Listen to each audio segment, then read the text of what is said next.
Hello. I thought I would just pop in and just say I'm really sorry about the lighting in this video. I was basically trying to film it all in one go and it got dark, and yeah, I had to kind of nip off and add lighting as it got darker and darker. So please bear with me, and yeah, let's talk about craft fairs. The reason I'm doing this video this week is because I would normally be showing you how to needle felt something, but I've been preparing for a craft fair and I've just got back, which is why I look the way I do and why I might be slurring later. It was intense. Yes. So I thought I would talk to you this week about craft fairs, because if you're doing crafts, you will find that eventually you have so many made things that you can either alienate all your friends and family by just repeatedly giving them these strange created things you've made, or you can pack them into the car and drive on down to a local craft fair and try and sell them to get more money for more crafting supplies. Let's face it, probably not going to make a living out of this. We're just doing it for the crafting. So the event I've been at today, it was intense and it had some highs and lows. At one point I did think I had entered one of the levels of hell and was being punished for something really terrible that I've done in a past life. Yeah, but it had some high points too, and that's what I want to talk to you about. Basically, craft fairs, yeah, they have their ups and downs and you have to be prepared for that. So if you're going to do it, my first tip, the first thing that I recommend, biscuits. Take plenty of biscuits. Now the reason for this is twofold. One, because if you're busy, you're not going to have time to eat a sandwich. They're messy. Biscuits, quick, easy to eat and not very messy, well, apart from the crumbs. And you can leave half to the side, don't have to worry about it. You're not going to end up with it all over your face like a sandwich, which is good. We don't want it all over our faces. Number two, bribery. If you're doing a craft fair and you're doing one alone, you need to make friends with those people next to you as quickly as possible, and biscuits is always the way to go. So definitely pack biscuits. Next, be prepared. Things are going to go wrong. The second thing that you are going to need in your crafting kit, excuse me, I'm covered in spiders. There were spiders today. So many spiders. Number two, the other important thing you need to take with you, duct tape. Duct tape will fix pretty much everything. Carry it with you. Your table falls apart, duct tape. The person next to you is really loud and annoying, duct tape. It fixes everything. Number three, you're going to need things to attach things to other things. So as well as the duct tape, which is great, but probably not the aesthetic you're going for, sellotape. We want double-sided sellotape, blue tack, clothes pegs, big peg type things, clips for attaching like gazebos to other gazebos or whatever you want to attach to them. You can get these really big stall clips, normally from a hardware store. They're just like giant clothes pegs, but really powerful. They're great for attaching sidings to your gazebos if it's windy, attaching your table coverings to your table so that they're not a tripping hazard. Really, really handy things to have. Have a few of them. Also, whilst you're at that hardware store getting the clips, get some hooks. Hooks are great for hanging things, really handy, especially if you're using it in a gazebo. You can hang onto the side of your gazebo, increase your shelf space. That's what we want. You want to maximise that use of space. Velcro. Velcro is very good. You can also get this double-sided Velcro for attaching things to things. Very handy for if you need to attach things to your table or just something that you don't want to have to undo afterwards. You can get cable ties, but you will find you'll probably at the end of the day, you don't want to try and undo cable ties. You'll be snipping them and it can be, well, it's a lot of plastic waste. We don't want that. So Velcro, yes. Yes. Also, you're going to be needing things like a pen, some paper, possibly a receipt book. I know you can do them through your like tablets and things these days, but some people will want a paper receipt. So if you don't have a receipt machine, then a paper receipt book, very handy to take with you. At the same time as that, a card reader. I personally use SumUp. I've found them to be really handy. It's one of the lowest charges per transaction. Excuse me, being outside all day.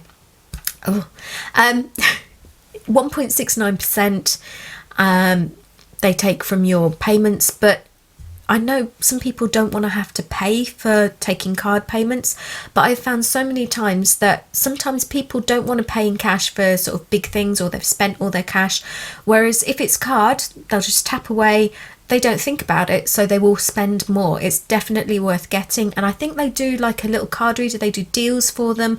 I think the one I got was $19.99, and it's paid for itself so many times over. You can get ones with 3G, which is really handy if you're having trouble connecting it to your phone. Also, nowadays they have like a receipt thing where they just print out a receipt for you, which is so handy. Definitely worth looking into if you're going to be doing lots of craft fairs. If you're only going to do a few, then just get the little one, the little $19.99 one. Don't worry about the bells and whistles, because you can always send out receipts by text or email using that. So handy. What else? Oh yeah, I also put my card payments through, my cash payments through at the same time using the same app. It's so easy to just lose track of what you've sold. When you get a minute though, take your payment, just type in what you've done, put it through as cash. At the end of the day, it just gives you like an Excel spreadsheet that shows you all of your payments, all the things that you've taken, so that you can keep on top of it. You don't have to fill it in personally, it's all done. So I do all my payments now through my SumUp app, even if they're cash payments, and so much better for me than having to try and keep track, because yeah, I'm easily distracted. I easily forget things too. So yes, card reader. Where were we? We've said the biscuits, that's the important thing. A drink. So yeah, take a bottle of water. It's sometimes you might not be able to get away from the table, so it's good to have drinks with you, food with you, snacks with you, just things that you can grab just in case your blood sugar drops. Bags. You will need plenty of bags. Now, I know at the moment is it 10 pence per bag we're charging in the UK now? The laws have changed. Even if you're just one person selling, if somebody wants a bag off you, you need to charge them. So it's good to have a roll of them if you need, or paper bags, very good alternative. You don't have to charge for those. I also have cloth bags, which I think are quite handy. If people want to, then they can pay to buy a cloth bag. You can get them cheap online, and it's just that bit nicer for the environment, which is always good. Shelf space. Now, I've done a few different sorts of craft fairs. There's ones where you basically have your gazebo and you have to take everything in your car. I've got a KA, so it kind of limits what you can take with you. So what I like to do is try and maximise that and have things that fold flat. I've got a big table that folds. I've also got small shelf units now which fold flat and then just kind of pop up. I would recommend having some string with you just to tie onto things, just to kind of make sure that they don't wobble or escape. That's the only thing with folding things. You want to make sure they don't fall and hurt people. We don't want to be sued. So, string, folding tables, folding displays. Get creative. Have a look on Pinterest. There's lots of different options. I mean, one of the shelving units that I have, I've actually made out of some wooden dowels, some tubing, and some of the IKEA shoe racks. I've just popped the legs off the shoe racks, put the dowel through the side of the ends, and just some tube for it to go in to give it the height, and created a really handy just shelving unit that fits under the table. Now, if you're paying a craft fair for a table, because a lot of them will actually have just a table that you buy, which is, I can't really show you here, but it is a big table. Normally you've only got the table and what's on top. You don't tend to have a wall behind you or whatever. If you can use that space under the table as well for display, you're maximising that display space. So you're making great use of what you've got. I mean, you can build up as well, but there's only so far you can build up. So build down, don't forget that space. What else do we need? Always take extras, basically, of everything. Today I was with the gazebo. I took extra tent pegs. The lady next to me had forgotten hers, or her tent didn't come with them. I'd got spares so she could borrow them. You want to be nice to the people next to you, not just because they're going to help you out. Everybody helps each other out. It's a really lovely community. But because you just want to be able to help people just for helping people's sake. I mean, pay it forward, people. I'm sorry, I'm so tired. But yeah, so you want to be able to do things like that. It's always great to be able to do that. Also, pad and paper and a pen or pencil. People are going to ask you questions. There's a lot of sharing of information. I mean, craft fairs are the best place for getting tips on suppliers, best places to sell, ideas for display, things to make. It's so great because there's so many creative minds with similar ideas who are selling different things. You can share that information. It doesn't impact negatively on you, but it's kind of increasing what you can do and what you can sell. I mean, it's one of the best places. I mean, it's the highlight really for me. A lot of these events I don't sell very well at because what I sell is a bit kind of niche, and yeah, you have to be in the right frame of mind. You have to be kind of like a crafter to want it. So I go to these events knowing that what I'm doing is mainly getting the word out. Even if you don't sell something, you can maybe get that customer in the future to come and see you. I've been handing out business cards today, talking about workshops to get people down to the craft centre where I work. It's advertising basically. So if you pay £10 for the table, you're effectively paying £10 for a day worth of advertising, which is really a good deal if you think about it.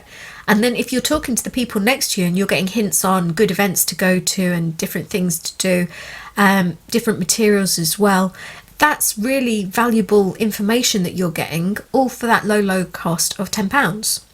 So take that pad of paper and a pen, and you can write all these things down. You can also share information, write things down and give them to other people and help them out, because basically. Yeah, what else do we need? Stock, basically. If you don't take it, you can't sell it. So if you've got space, fill that space. I mean, my KA is packed. I've still got enough room just to look out of the mirrors. That's pretty much it. Otherwise, every square inch is filled. Yeah, it is better to take more and then end up leaving it in the car maybe, or having it shoved under the table, than to get to an event and it to go amazingly well and you to realise that you could have sold what you had 10 times over, but you'd only taken one lot. So yeah, take that extra stock. And it also means that if you've got a real selection, you can decide on the day what you think is going to sell. Because a lot of these events, I don't know what's actually going to be coming if it's a brand new one. I don't know what to expect and what might go and what won't. Like today, I got there and realised that I forgot to say, yeah, it was so windy. It was so windy. I tried putting up some of the displays, and the ones that I couldn't tie down or tie up, I had to just put away. So I would say about 60% of the stock stayed under the table today, which was just as well because it also rained, and the rain came in sideways, so the gazebo did not protect me. So a lot of that stuff is now downstairs in the living room waiting to be dried out, which I will be doing overnight. So yeah, it was probably just as well I didn't have that much stock out. You have to be prepared for these things. So take extra sheeting and tissues and roll of kitchen roll, very handy. Just so you can dry things down later. Sides for your gazebo. I didn't put them up because the other people around me weren't, and I didn't want to close people off. I probably should have put up the sides.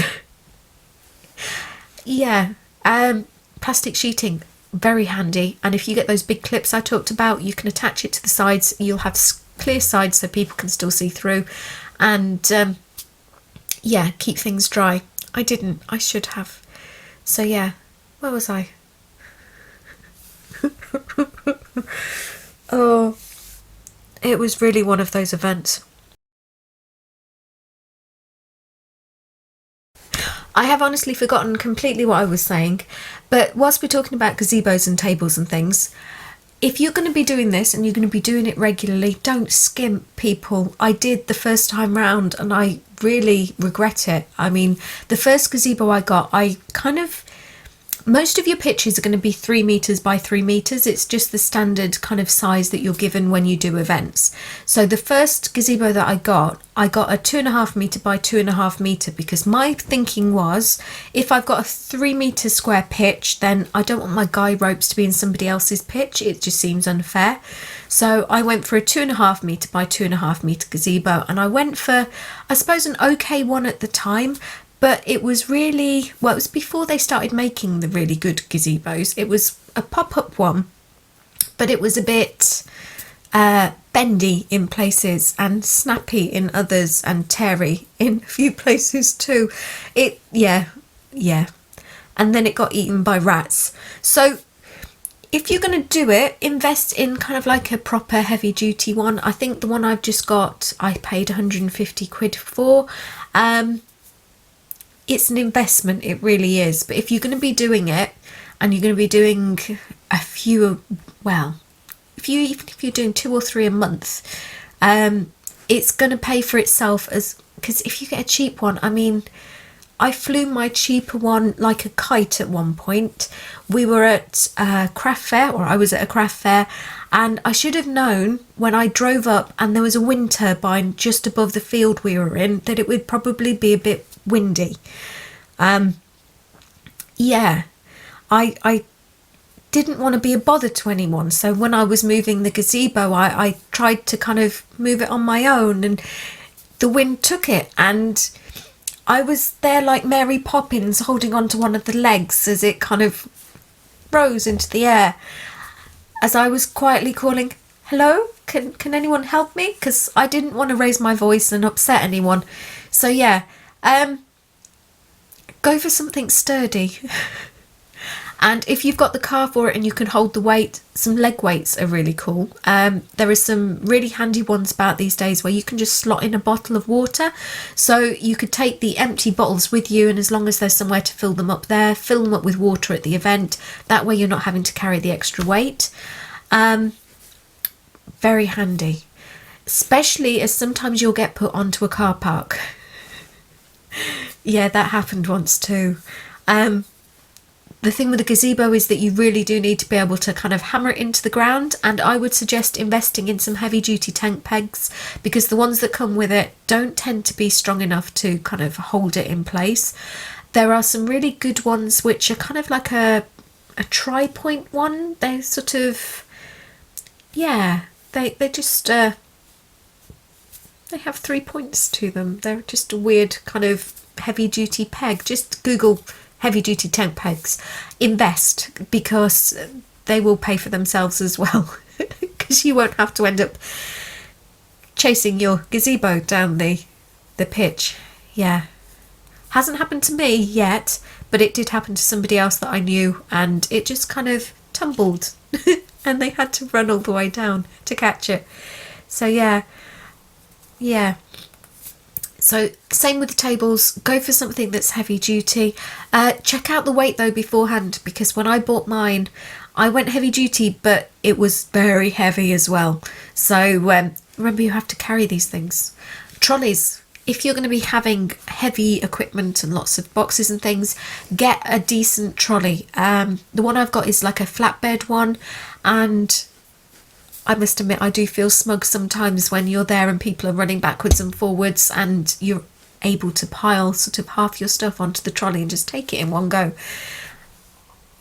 Yeah, you will appreciate it. If you ever get stuck carrying bits and bobs and things, oh, it's a nightmare. Get yourself a nice trolley. Amazon, I think, is where I got mine. I think they're about 20 or 30 pounds. Again, go for something that's going to be hard wearing. Otherwise your things break and you end up having to replace them, and yeah. IKEA bags. very, very handy. I found if you've got stuff that's soft and squishy, don't put them in boxes because it makes it a nightmare to kind of pack them into the car. The blue IKEA zip up bags, I think they come so that they fit onto a trolley themselves. I haven't got the trolley, but I have loads of these blue bags. I think they're like £3, and they are so handy for storage because they're water resistant. So they've saved me at so many events. Once the rain starts coming, I mean, I had one, it was in this street, it was in Warwick, beautiful place, very scenic. They did a music festival and they used to have craft stalls all down one of these roads. So I'm there, I've got my stall, it starts to rain and it doesn't stop, and the rain just got heavier and heavier, and I looked down and there was a river, not a big river, but a river underneath the stall. So luckily everything was in these blue bags, so my wall didn't get too wet. I was able to just grab the bags and put them on top of the table, and then we just huddled there. I did send a text message to a friend telling her that if I didn't make it, to tell my family that I loved them. It was just that torrential. We ended up packing up, I think, about 3 or 4 hours early, and then the rain stopped. But by that time, everybody was just so wet. It was just, we were just ready to go at that point. But we laugh about it now. You make some great friends at craft fairs. I definitely recommend it. There's people that I don't know from anywhere else, but you bump into them at a craft fair and you'll all wave and you'll all smile and you'll all go over to each other and you'll commiserate if it goes badly or celebrate if it goes well. And you help each other out, and there's some amazing people that I wouldn't know if I hadn't been doing craft fairs, so I definitely recommend them, even if you have like a bad day like I did today. Yeah.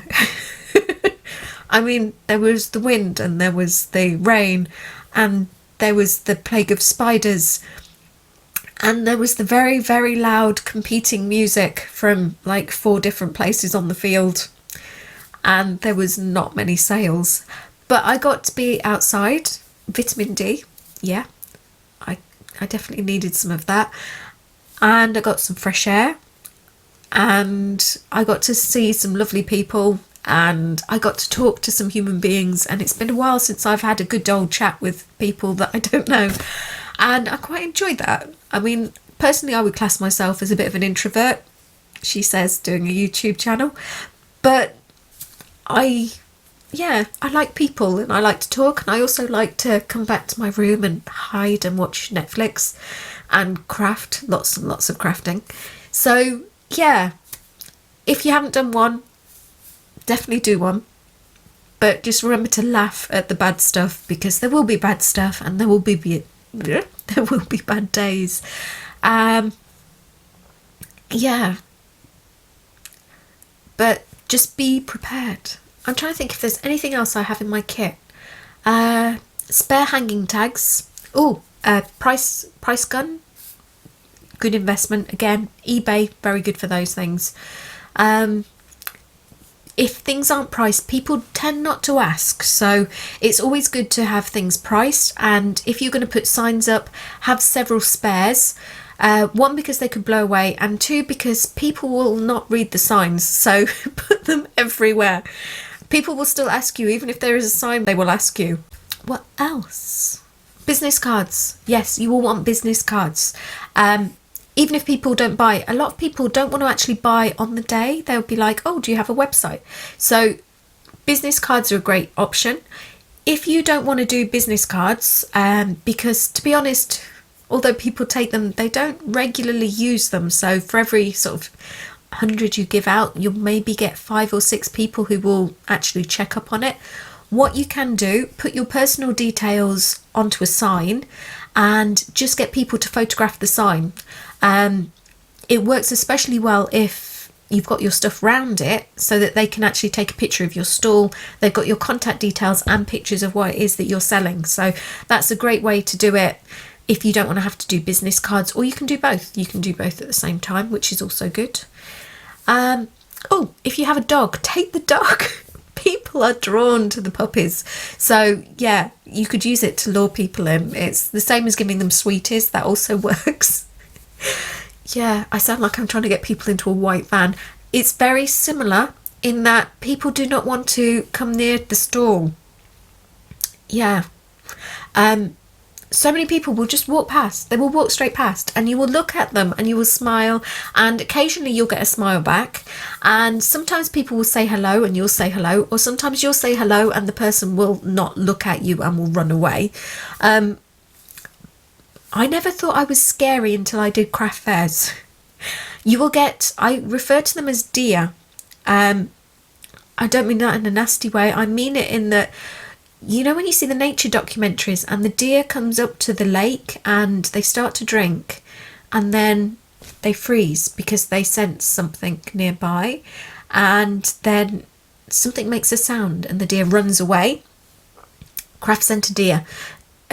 Yeah, you get the customers who will basically they'll come up to the stall, they'll kind of edge closer and closer, and then if you don't move or make a noise, they will come up to the display and they will look at what you have, and if you move they will stop, and if you say something like "Hi, how are you?" they will just and run away. So yeah, watch out for the deer. Try not to startle them. But yeah, I think a lot of people think that if you talk to them that they have to buy something, or if they come too close they'll have to buy something. Just try and reassure them. I usually say, please come and have a look. You don't need to get anything. Just feel free to come and have a look. Or I will often say, feel free to touch things, which you can't really do during COVID, but yeah. Just normally I would just encourage people to touch what I'm selling, mainly because real tactile. I mean, I know personally I like to kind of touch the precious things. So yeah, especially with wool, just feeling it, it's just, yeah, I enjoy that. Other people probably enjoy that too. I will admit, in other places, like, let me pop a light on. Does that help? Oh, mood lighting. Oh, I'm back. Oh, I'm all orange. I apologise for the lighting. It's just got dark. As it does. So yeah, I do giant knitting usually. So I will knit these turtleback sweaters. They're basically these just real simple shrugs. And I will occasionally wear one whilst I'm on a store. One, because they are just so cosy, and two, because it just demonstrates what I've got, which is something great to do at craft fairs. Demonstrate what you have and how you make them. It's just something interesting for people to see. But the number of times I've had people come up and just start stroking what I'm wearing. I had one lady at a craft fair and she came up and she started doing it and she didn't even realise she was doing it. And then she realised, and she was so embarrassed, bless her, that she's like, oh, I'm so sorry, I didn't even... And then she kind of, I'm like, no, it's okay, it's okay. Yeah, so just be aware that personal space it's not really a thing at craft fairs. You would also hear a lot of people's life stories. Yeah, I think there's something about you being trapped that people are just like, yeah. No, I think it's just that you're there and you're available and you're normally quite friendly and outgoing and happy at a craft fair, just because you're trying to sell things, and also because you're meeting new people. At least for me, I always quite enjoy sort of meeting new people and hearing about their experiences with crafts, and it just opens people up. They will start telling you things and you will hear life stories and illnesses, lots of illnesses. But yeah, I think crafting just kind of bridges a lot of gaps, and a lot of people who are interested in that sort of thing are maybe not able to get out and about and see people as much as they would like. So it's just an experience for them, or a chance for them to kind of, yeah, talk to strangers. So just be aware that can happen. It can be tricky sometimes if you have one person who's telling you all about their life story and you've got people who want actually to buy something, and you can sometimes lose customers, or at least I have, because I don't want to be rude and at the same time I'm kind of there to be selling things. So yeah, it's trying to find that balance. I must admit at times I don't, but yeah, I will try. Maybe one day we will all succeed. A warning: sometimes you will end up next to somebody who, one, there's the space invader. They will start inching closer and closer and their things will just kind of slide. I must admit at times I do have a lot of stuff under the table, so sometimes things will slide. I try to kind of like bring it back in though. Yeah, so try not to be a space invader. There will also be times when you will have somebody who will take the mickey. I had a stall that I did in a town centre one time, and I had a guy who basically came along and was selling kind of secondhand tapes and all sorts of bits and bobs. It was all stuff he'd bought. He wasn't a crafter at all. He was a bit of a Del boy, if you know what I mean. And yeah, he kind of took the piss. He basically rolled up, sorry, excuse the language, he rolled up with no float. Take a float, you'll need a float. I'll go back to that one. But yeah, he rolled up. He needed to borrow money off people to make change. And then once he'd set up, he said, oh, would you be able to look after my table for me? I just want to grab a coffee. And an hour and a half later, he came back with a coffee and a pair of socks. He'd done some shopping whilst he'd been gone. And he just kept disappearing and leaving me to do his stall. And then he decided that he didn't want to pay for the parking, so he'd parked somewhere random. And again, just wandered off and left me for an hour whilst he went to get his car and sort himself out. So yeah, watch out for that sort of person. Normally crafters are amazing. I mean, non-crafters can be amazing too. Please, I'm not against non-crafters, but you tend to find that if everybody's in the same boat, you have a bit of empathy for each other. Sometimes people will try and take the piss. Sorry again. But yeah, just watch out for that. But float, yes, you'll need a float.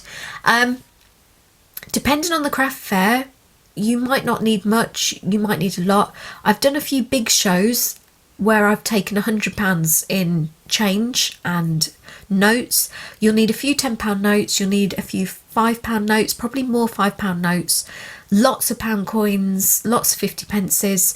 I have some little change and some pennies and things as well, but to be honest, for ease, you're better off marking things at something pounds and 50 pence or something pounds rather than going for your 99 pence or anything like that. Make it easy for yourself. So a lot of my things will be £1.50 or £2.50 or a full poundage, so 13 quid or 16 quid. So just bear that in mind, because if you do get a really busy event, you don't want to be kind of faffing around looking for pennies and 2 penny pieces. It's just gonna be a nightmare trying to find them. Plus your money belt gets really heavy really quick.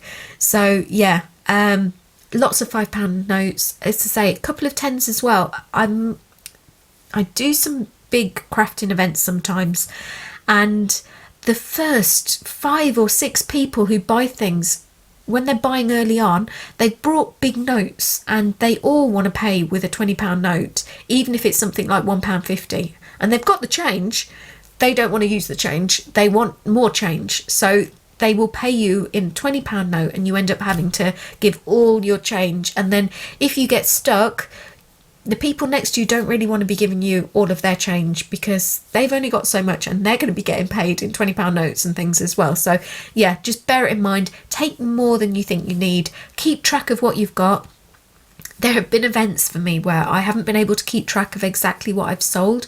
So what I've had to do instead is go through and work out how much money I've got and put that through instead. So I've made X amount of money instead, and then try and work out what I've sold afterwards. So yeah, keep track of your money. And I use a money belt, which is kind of like a bum bag. It's just a denim one with 4 zip compartments and 2 pockets, and it's perfect for me because the pockets I can put my phone and card reader in, and the zip pockets I've got them for like pounds and 50 pences, anything below that in coins, and then the top 2, one will be for 10s and one will be for 5s. It just makes things so much simpler for you later on. Again, I think I got that from Amazon. I think it was like a pack of 2 for £12 or something. So, or if you're handy with a needle and thread, you can make your own. The one I've got is really, it just does the job. The reason I've got that is because I can wear it and I don't end up leaving my money tin or my phone or anything lying around. I've got them with me at all times. If I need to go to the loo, I can just zip everything up and take it with me. So it can be very easy because it can be quite a nice and comfortable environment to just forget and leave your stuff about. It's so easily done, and it just takes one dodgy person to come along and there goes your day, really, if they manage to pinch your money or your phone. So yeah, money belt's very handy. I'm trying to think if there's anything else. Oh, examples of what you do. You're going to want a mix of pieces. You're going to want your really expensive, really detailed pieces, the pieces that are going to draw people in because they're going to see it and they'll think, wow, what the heck? I mean, I've never seen anything like that before. That will get them to the stall. They might not want to pay for something that big. They might not be able to pay for something that big.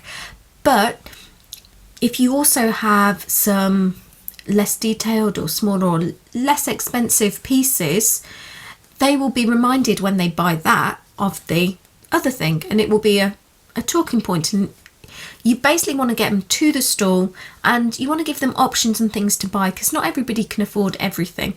So I like to have like a mixture of really little small things that are quite cheap and some other things, more detailed things that maybe make them smile. I've got at the moment I've got this beaver head. It's mounted, it's like on a plaque. There is a story behind it. I basically got commissioned to make a full life-sized beaver, and yeah, I got a lot of comments as I was doing it because it took a couple of weeks to make. I had people going past and they would see it and they would sort of like comment on it.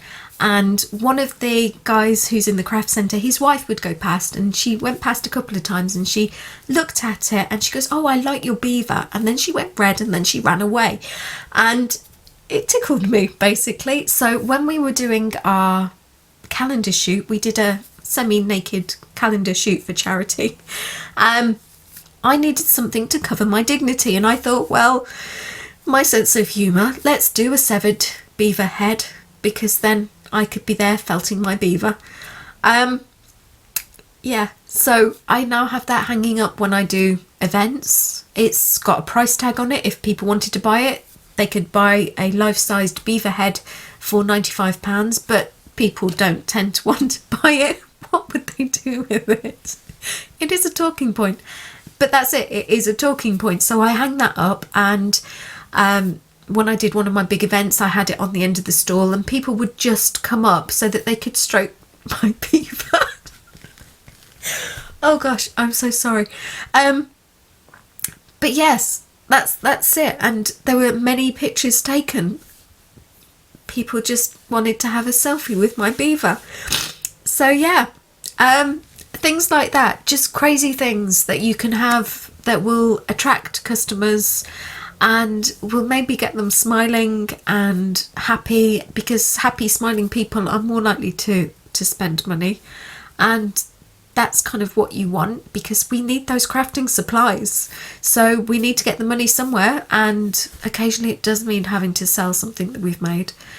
But yeah, also have that small stock as well. So I've got a load of little pin badges that I've made with some of my artwork on. So they're going for £1.50. And it just means that maybe if somebody can't afford the full-size beaver, they can buy a small badge instead, or maybe a little felted creation. It's just the options, and you want to give people options, because it's lovely if you're in the position where you can just sell beaver heads all the time, but yeah, maybe sometimes you just need to sell those badges just to kind of cover your store fees. Lighting. It's a bit of a random one. You won't always need it. A few little twinkly lights, you can get the battery powered ones. They're quite nice for Christmas, just to add a little bit of sparkle. If you're doing night events, or if you're doing events in like halls and things where it can be a bit darker, having some lighting is pretty much a must. I did one event at, it was, what was it, the Black Country Museum. It was a Christmas one. It was, yeah, as bad events go, this was one of them. It was basically outside. It rained. We didn't have any backs to these stalls we were on, and the lighting was running off a generator, and the generator died.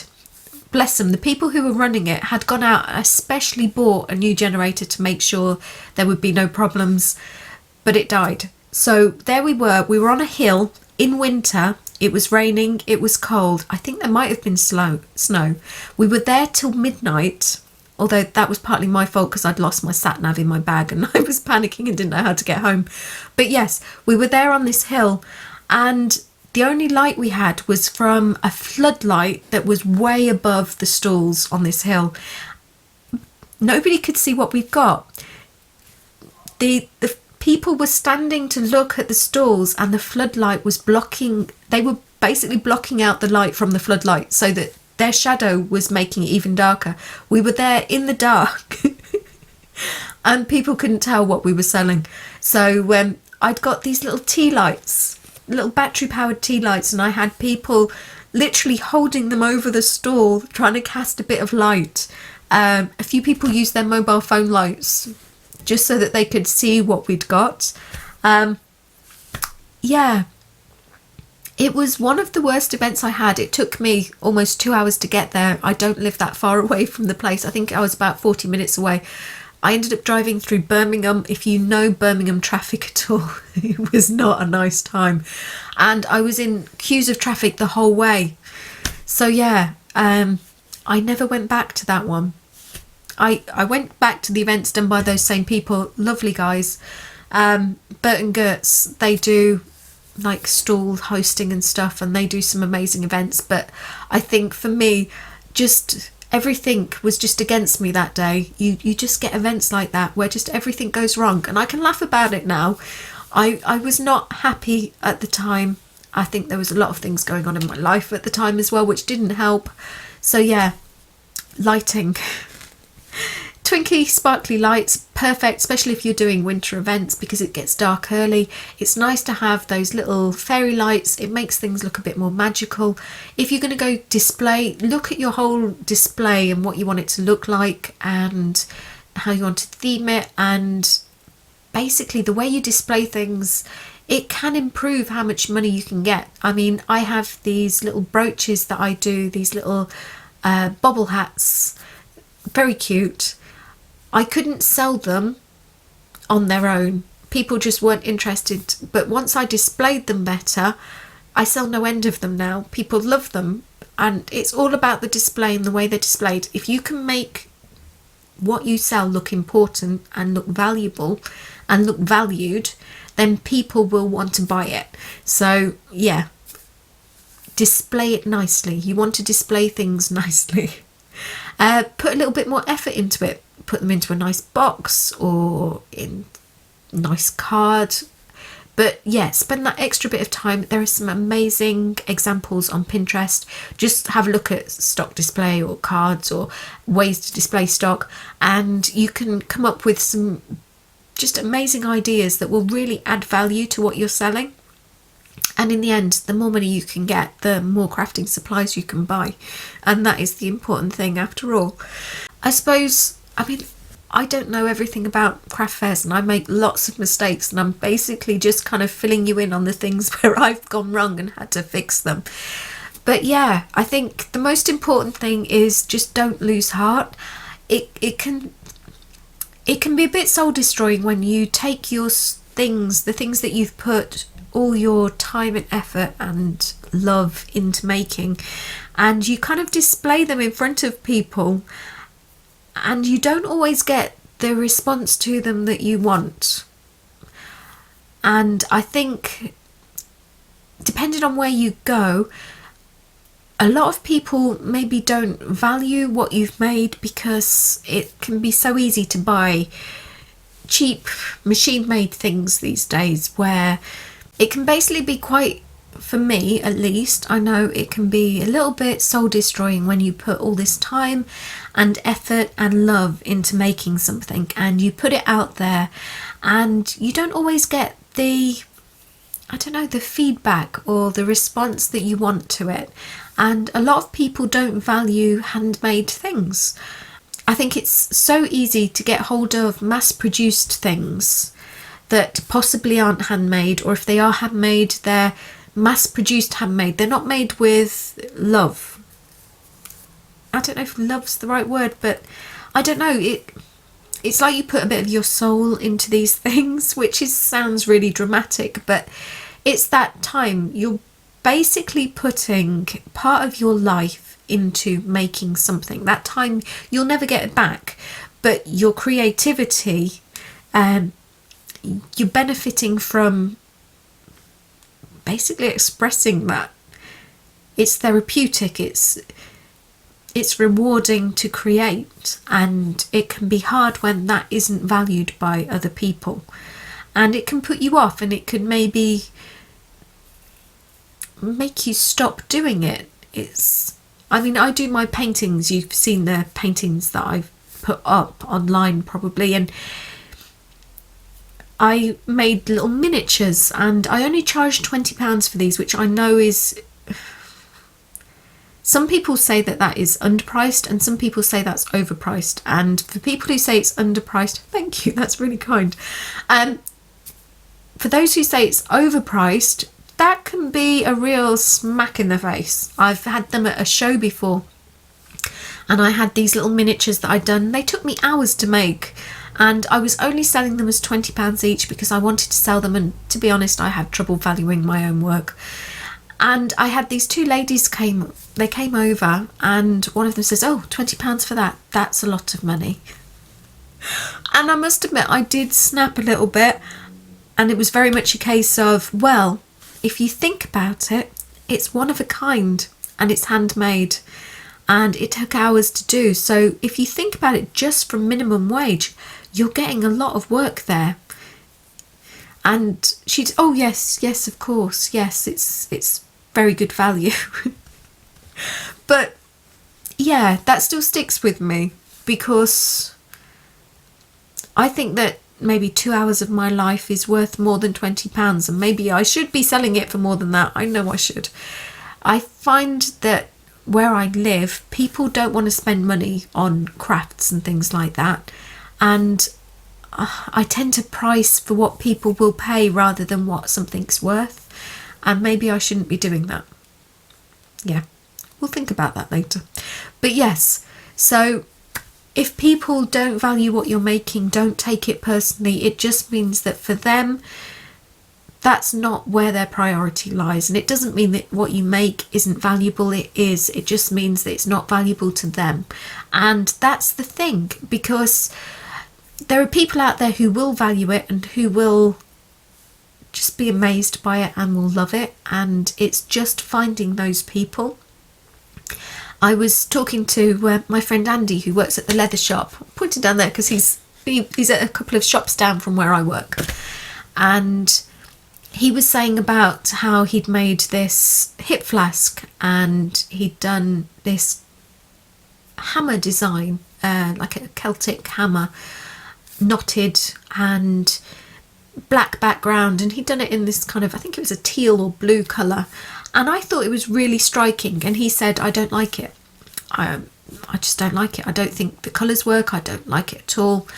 And as I said, you don't like it. It doesn't mean that somebody else won't like it. And I've had the same with my balls of wool. I make these giant balls of wool for doing the giant knitting with, and I wind all these colours together. and I've come up with some colour combinations, and personally I thought it was hideous, and for me I wouldn't touch it, and I was in half a mind to take it apart and just not use it. I took it to a craft fair, and this woman just came over and she was like, oh my god, those are my colours, it's beautiful, it's perfect. And I think that is a huge part about crafting, is that not everybody is going to like everything. And I know I try to make things that I like, but occasionally I'll make things that I don't like, and I just am tempted to put that aside or get rid of it. And that is kind of silly, I guess, because there are people out there who, for them, that is perfect. Yeah. And I suppose that's something to bear in mind, especially when you're making something and you think it's not good enough and it's not right. And for somebody else, that could be perfect, or it could be beautiful. And we see things differently. Everybody sees everything differently. And just to be kind of aware of that, and that everything has value, but not always to everyone. So yeah. Anyway, I'm getting a bit deep and meaningful, and I think that just means that I need to maybe have a drink or sleep. Probably sleep. So I'm going to leave it there. I'm sorry for rambling on a bit, but yeah, I hope for some of you this is helpful, and I hope you've made it to the end. And if you have, thank you for watching. And if you haven't made it to the end, you won't hear this, so it doesn't matter. But yes, thank you for watching, and definitely keep crafting and stay safe and stay warm, and tune in, and hopefully the next video, if I can get my finger out, will be of the needle felted dog. Although I think I do have a video coming out on the 18th, which is a painting I did. It's not coming out to the 18th because it was for somebody's birthday and I didn't want to put it out just in case they saw it. So yes, the next one might be a painting, but after that, needle felted dog. So hang in there. Click on that subscribe button if you haven't already, so that you don't miss out, because I don't know when I'm going to be posting it. Yeah, any comments, feel free. You want to give me a thumbs up, that would be great. You want to give me a thumbs up? No, thumbs down? Yes, just if you want to, go for it. I'm sorry, it's just been one of those days. Oh, it really has. I think it was the music. It was like being waterboarded, but with music. I think they broke me. But yes, I will hopefully be a little bit more stable when I see you next time. So yeah, hang in there. I will see you soon. Bye.